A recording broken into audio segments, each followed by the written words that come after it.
Before we start, I just wanted to mention that this is basically a mini podcast episode, so just sit back and enjoy. So I wasn't gonna make a video about this, the Disney Genie, paid fast pass, whatever, because I usually don't make videos about operations or policies, procedures, any of that. I don't usually talk about that. But you know what? I thought in this case it was very necessary to, because this system is so off the rails and I needed to talk about it, and I would encourage you, if you guys like talking about the Disney parks and have a YouTube platform, go make a video, voice your opinion, because Disney needs to hear this. Okay, I decided to, and I think that was a very good choice on my part. So yeah, let's talk about the Disney Genie paid fast pass system. Scratch that, we're gonna rant about it. Part 1, context. Before I get into my rant, I want to provide some context, and that's where I just go into the service without opinions, okay? So I'm just going to list everything, how it works, what it is, that kind of thing. So the Disney Genie service is basically the paid Fast Pass. It's the replacement for Fast Pass, except it's paid. But it's not just that. It's also a planning device that you can use to make your experience more convenient, as they say. So with the Disney Genie, there is two options. You have Disney Genie and you also have Disney Genie Plus. So Disney Genie is the free version of the service. Disney Genie Plus has more perks. But what Disney Genie is basically built into the Walt Disney World and Disneyland apps, which are pre-existing. And it's basically a personalized itinerary. Not really personalized. That's kind of quite the opposite. What it does is that it kind of chooses your itinerary for you. And I will definitely get into that later. Disney Genie will continue to update your itinerary throughout the day so you can be more spontaneous and go with the flow. Create your very own personal tip board to instantly see your favorites. It will display current and forecasted future wait times, helping you predict when you might experience quicker entry to attractions. Disney Genie brings existing planning features together in one place. Join a virtual queue at certain attractions, make dining and experience reservations, mobile order food at many locations, and get help from a virtual assistant, and more. So that's what it says. That's the Disney Genie service. But there's also Disney Genie Plus, and Disney Genie Plus is the paid version of that same experience. You get the same things, but also more. Disney Genie Plus is for the price of $15 at the Walt Disney World Resort, and at Disneyland is $20. Why the pricing fluctuates? Probably because Max Pass, which was exclusive to Disneyland, was $15. So they just want to jack up the price a bit, right? Which I don't really understand why they just don't make it $20. But you know what? That's good. We don't need the pricing to be higher at Walt Disney World. So it says here, choose the next available time to arrive at a variety of attractions and experiences using the Lightning Lane entrance. You can make one selection at a time throughout the day, from classics like Haunted Mansion, ooh, tempting, to thrill rides like Big Thunder Mountain Railroad, and newer favorites like Millennium Falcon Smuggler's Run. Attractions subject to limited availability. Oh no. This convenient option is the next evolution of the fan favorite Max Pass service from the Disneyland Resort. So that's that. You get that with your $15 or $20 purchase. But then there's also individual attraction selections, which you pay for individually. So it's like a pay per ride fast pass. This is where the fast pass comes into play. This is the Lightning Lane. Schedule a time to arrive at up to 2 highly demanded attractions each day using the Lightning Lane entrance, like Seven Dwarfs Mine Train at Magic Kingdom or Radiator Springs Racers at Disney California Adventure. Pricing for this option will vary by date, attraction, and park, and will be announced closer to launch. That's key. That gives us the insight that this is pay per ride fast pass basically, and it varies on the attraction, kind of like a ticket book. So you kind of have your A through E tickets. Like Big Thunder would probably be way more expensive than, say, Storybook Land canal boats, you know. And then, of course, the date. It's also going to fluctuate based on which season. It could be a low season or a high season, like Christmas, for example. You know, it depends.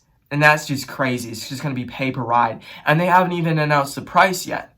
So this pay-per-ride Fast Pass is on top of your $15 or $20 purchase, depending on the resort you're at. So that's crazy. So that's the whole service, what it is, Disney Genie. And this launches in fall, no specific date yet, but that's at both Disneyland and Walt Disney World. Part 2, the service. Here is the rant portion of the video. This is where I'm going to shove it to Disney. So what I didn't mention is that with the Disney Genie Plus option, you can actually pay for Rise of the Resistance. And I think this is one of the worst things in this service.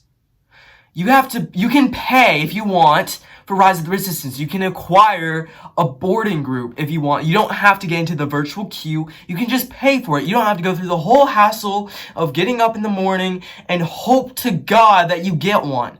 Because if you don't, then you're going to be really disappointed because you really wanted to ride Rise of the Resistance. So now you can pay for it and it alleviates all that pain.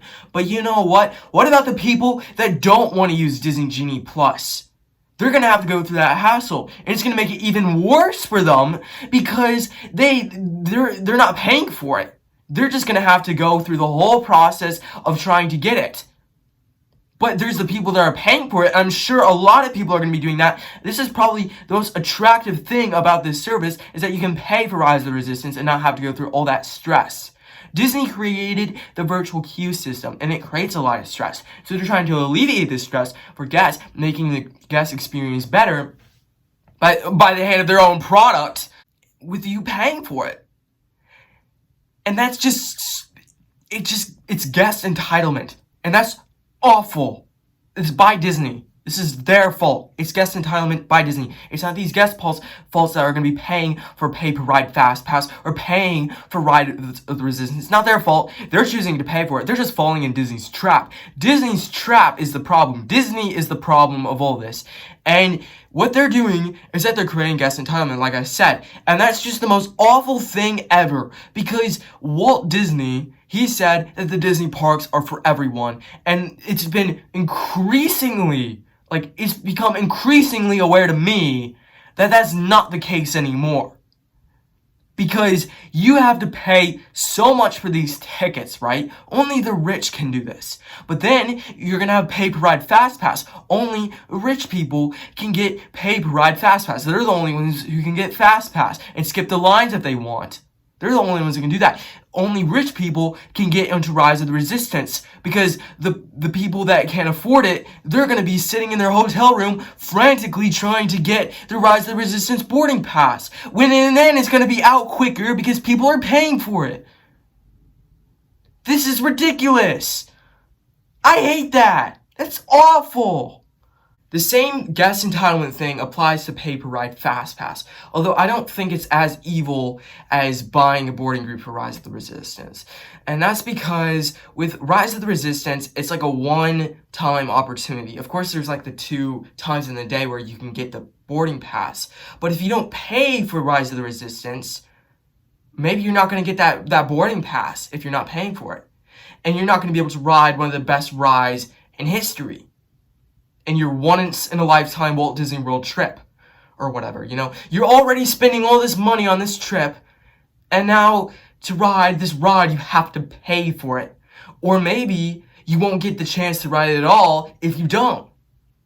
But with pay-per-ride Fast Pass, you're just going to be waiting in a line longer. I mean, if you're not doing it. So I don't think that's as bad. It's still bad, don't get me wrong, but I don't find it as evil. Anyways, let's talk about Fast Pass. Fast Pass, to begin with, was already a bad thing, in my opinion. Because what Fast Pass was a trick. It was a mental trick for guests.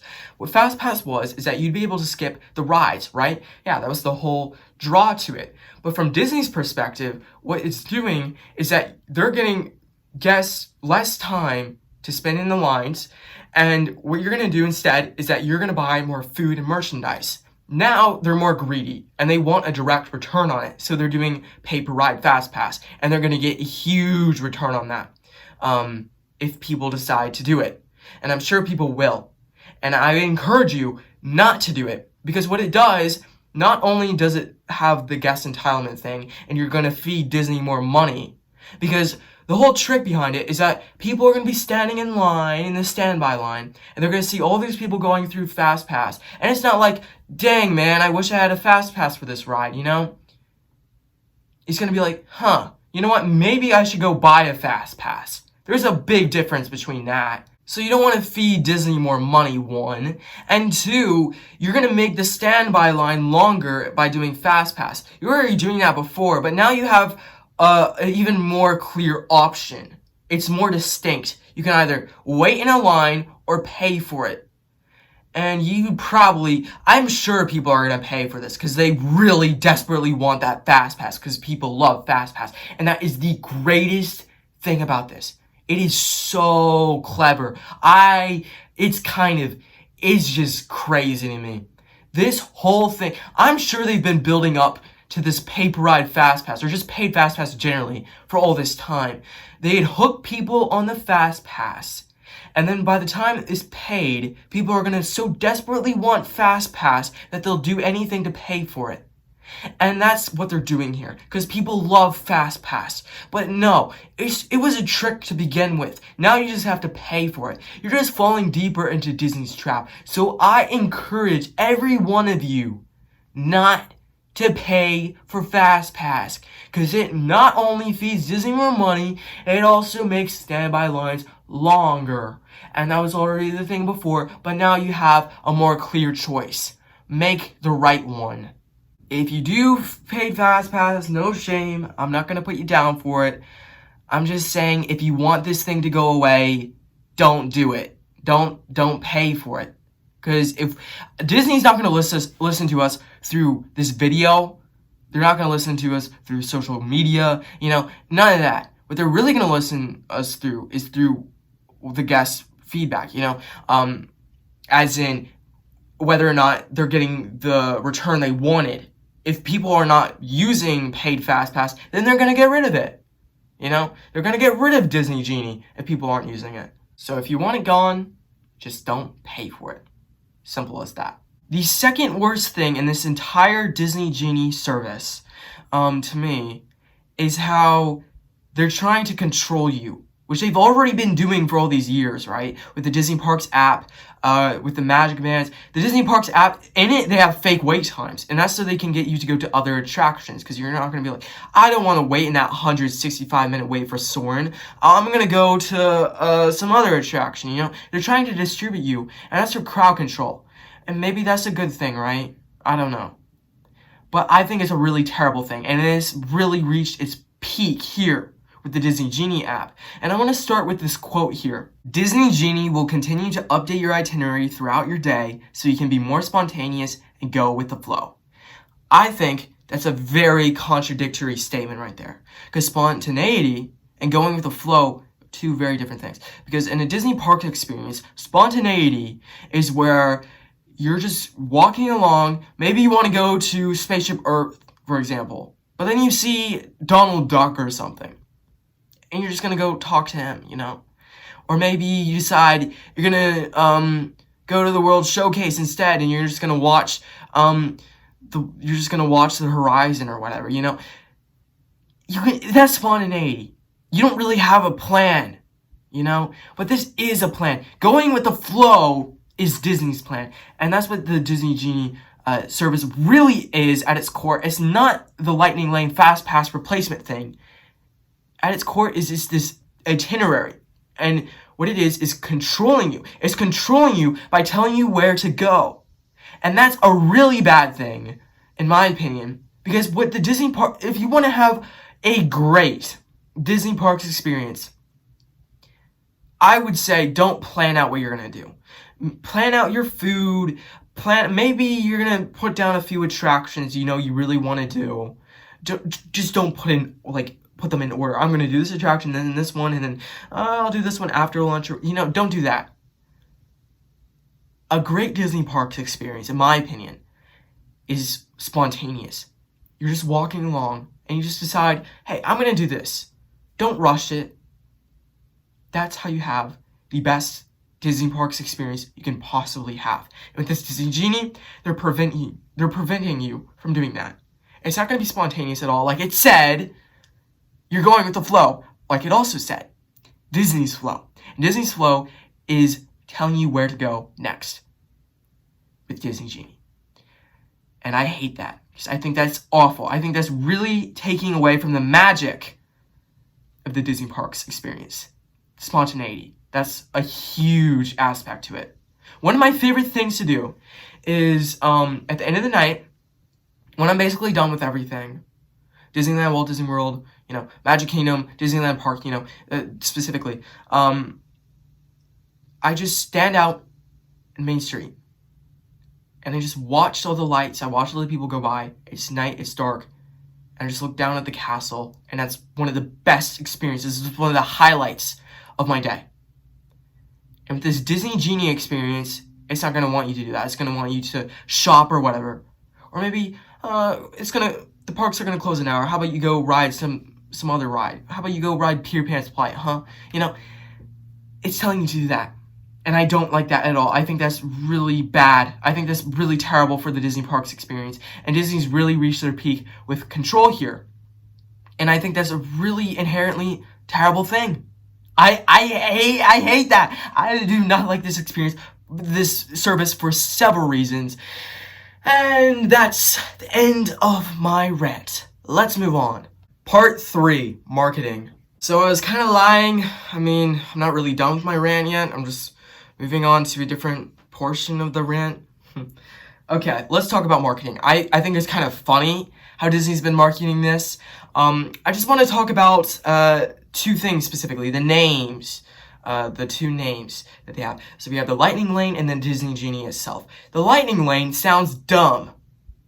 And at Disneyland Paris, I remember, so there was a rumor about this a few months back, right? That they're going to do paid Fast Pass. And people were making these jokes that they're going to do Lightning McQueen with the Lightning Lane. And you know what? That's exactly what they did. I don't know if they're doing that for Walt Disney World, but that's what they did for Disneyland Paris. They actually put Lightning McQueen on their Lightning Lane thing. I think Lightning Lane is a terrible sounding name. It sounds dumb. I think they should just keep the Fast Pass name, which might be better for them if they keep Fast Pass, because people were like, oh, remember Fast Pass? Now we have to pay for it now. Oh, I loved Fast Pass. You know what? Fine, I'll pay for it. Why not? I don't know. Lightning Lane just sounds bad to me. It sounds dumb. If they slap Lightning McQueen on there, it'll be even more funny. At Walt Disney World, anyways, they did that at Disneyland Paris, which is already funny. But I think it's a bad name. It just sounds bad. And why is it not in line with the Disney Genie? Like, huh? Why isn't it related to Aladdin in some way? I don't know. It's just dumb. But anyways, Disney Genie, that's another thing. Why is it called Disney Genie? Genie, because it's gonna grant you wishes or something, I guess, right? You're supposed to have 3 free wishes. I don't think you're getting 3 free passes. Just saying, you have to pay $15, $20 for it. Yeah, I think Disney Genie is kind of like a bad choice. In their ads, they were using the Friend Like Me music. It was kind of hilarious to me. It's like, oh, let that music swell. Remember Aladdin? I loved that movie. You know what? Let's pay for Disney Genie, huh? Oh my god. I wish they came up with a new character, but maybe that's asking too much. So then the other thing with marketing, I just wanted to point out the video. The videos that they made. Disney released like 3 videos on their Disney Parks YouTube channel, and I think it's so hilarious, the like to dislike ratio. You gotta see it. It's over 70% dislikes as compared to the likes, which is hilarious. No one likes it.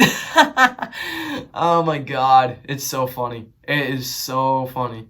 And then the other thing about marketing, you read that Disney Parks blog article and you look at all this stuff, it's so confusing. I'm sure I've confused myself making this video. I'm pretty sure I botched something here and there. Or missed something. I was reading just from the article, but it's so confusing. I'm sure they made it confusing on purpose because they wanted to kind of make it anti-consumer. This whole thing is anti-consumer, but they want to make it as anti-consumer as possible so people will just fall into the trap easier because they want Fast Pass, That's really the heart of it, that they want you to get Disney Genie because they want you to pay for the Fast Pass. So, yeah, marketing is really terrible, but it's really funny. Yeah. Part 4, the end. Well, that's it. I said everything I wanted to about the Disney Genie system. I want to remind you guys, if you don't want paid FastPass to be a thing, then don't pay for it. Because if you pay for it, Disney will continue to have it. If you don't, then they're going to get rid of it, because that's how you can voice your opinion to the greatest level, just by not paying for it. That's what they're going to be looking at. They're not going to be looking at social media as much. They're going to be looking at their numbers. So that's how you want to voice your opinion. Anyways, what do I think what's gonna happen with this? I honestly think they're gonna continue to have it for the next 5 years, and then people are just gonna become accustomed to it.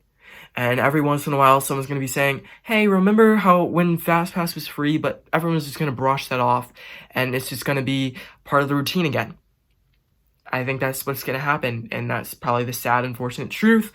The one thing I really hope they get rid of is paid Rise of the Resistance, because I think that's the absolute worst thing about this whole service, and it's just infuriating to me. So that's Disney Genie. Anyways, have a magical day.